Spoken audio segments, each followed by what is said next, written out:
Au début, tout au début, l'univers s'est emballé dans une expansion exponentielle. C'est-à-dire que sa taille s'est décuplée exponentiellement, vous savez, et donc d'un, euh, d'une taille des milliards de fois plus petit qu'un atome, elle est devenue la taille d'une orange, hein.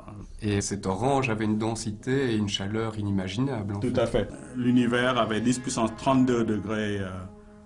Et puis, à la taille d'une orange, c'était encore des millions de degrés. Donc, vous voyez, c'est quand même encore très, très chaud et très dense. Et alors, à mesure que cette orange grandissait, Grandit encore, oui. il L'univers se refroidit. dilue et se refroidit. Et c'est ça qui permet la complexité. Parce que quand l'univers est très chaud, la complexité ne peut pas se produire. Parce que qu'est-ce que ça veut dire chaud? C'est-à-dire des mouvements qui sont très violents. Donc, quand la température est très élevée, les atomes s'entrechoquent. Et chaque fois qu'il y a une structure qui se construit, elle se brise tout de suite à cause des chocs violents. Mais à mesure que l'univers se dilue, se refroidit, donc cette matière peut se combiner. Par exemple, les quarks peuvent se combiner 3 par 3 pour former des protons.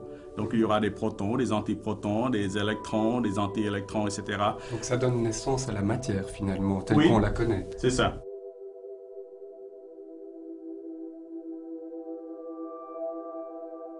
On pense que les premières étoiles se formaient peut-être quelques centaines de millions d'années après le Big Bang, donc l'explosion originale. Et les premières galaxies peut-être après le premier milliard d'années.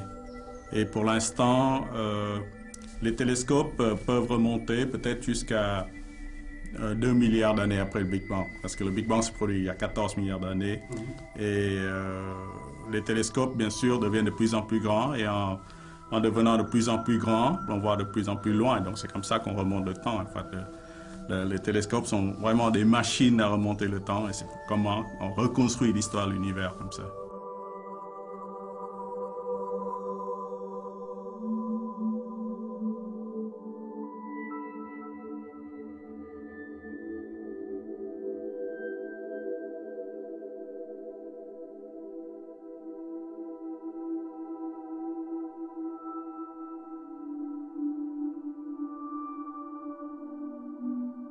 Dans le Big Bang, il n'y avait que l'hydrogène et l'hélium qui étaient produits, les 3 premières minutes de l'univers à peu près. Et donc les premières étoiles n'avaient que l'hydrogène et l'hélium.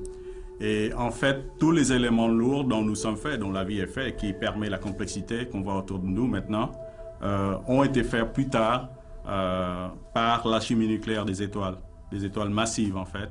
Et donc ces premières étoiles, il n'y avait pas encore de métaux. Par métaux, je pense au carbone dont notre corps est fait, l'oxygène que nous respirons, enfin l'or que vous portez à vos poignets, etc. Et puis c'est seulement après que le milieu interstellaire donc, a été enrichi par l'alchimie nucléaire de ces étoiles massives. Et donc, tous les éléments lourds sont faits donc, par les générations successives d'étoiles. Donc le Soleil, par exemple, est une étoile de la 3e génération.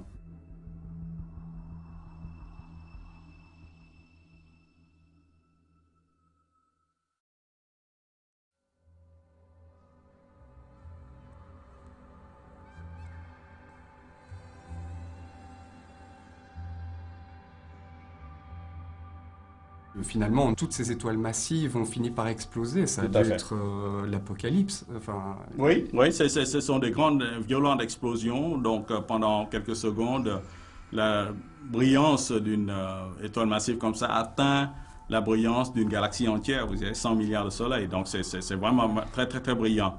Et justement, donc, elle expulse ces étoiles massives, les produits de la chimie nucléaire, et ça ensemence donc le milieu, pour l'instant intergalactique, mais bientôt interstellaire quand les premières galaxies se forment.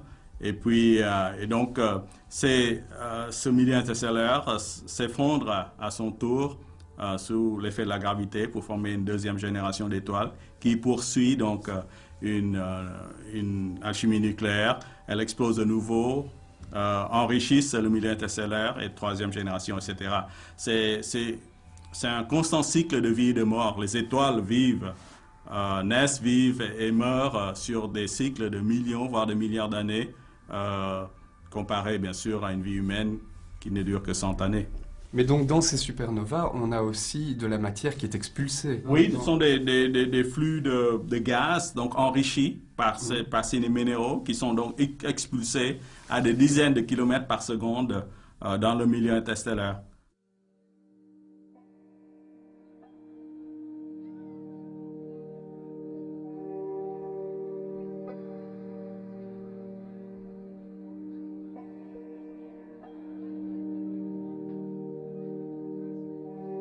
Les premières galaxies ne ressemblaient pas à nos galaxies actuelles. Non, ce sont surtout des galaxies naines, vous savez, des galaxies 10 fois plus petites, peut-être au lieu de 100 000 années-lumière de diamètre, peut-être 10 000 années-lumière de diamètre. Et on pense que ces galaxies naines se sont assemblées par un processus hiérarchique. C'est la gravité qui les attire pour former les belles galaxies qu'on voit maintenant. Donc, par exemple, notre Voie lactée a cannibalisé plusieurs galaxies naines. Elle est en train encore de cannibaliser plusieurs galaxies naines. Par exemple, les nuages de Magellan, par exemple, qui tournent autour de notre Voie lactée, est en train de tomber dans la Voie lactée. Donc, dans quelques milliards d'années, elle va être intégrée à la Voie lactée. Et en fait, maintenant, vous savez, beaucoup de galaxies, on voit à leur centre justement des trous noirs. De la masse, dans notre galaxie, par exemple, la Voie lactée, il y a un trou noir d'1 million de masses solaires, 2 millions de masses solaires. Au cœur de la galaxie. Au cœur de la galaxie. Et dans d'autres galaxies, peut-être des trous noirs qui atteignent 1 milliard de masses solaires. Et donc, qui dévorent la galaxie de l'intérieur elles dévorent seulement les galaxies, les étoiles qui sont au centre, qui ont le malheur de passer trop près de l'emprise de la gravité. Non, mais les étoiles comme notre Soleil, par exemple, non. Parce que notre Soleil, quand même, est de l'ordre de 30 000 années-lumière distante du centre galactique. Donc, elle ne va pas être dévorée par le trou noir qui se trouve au centre.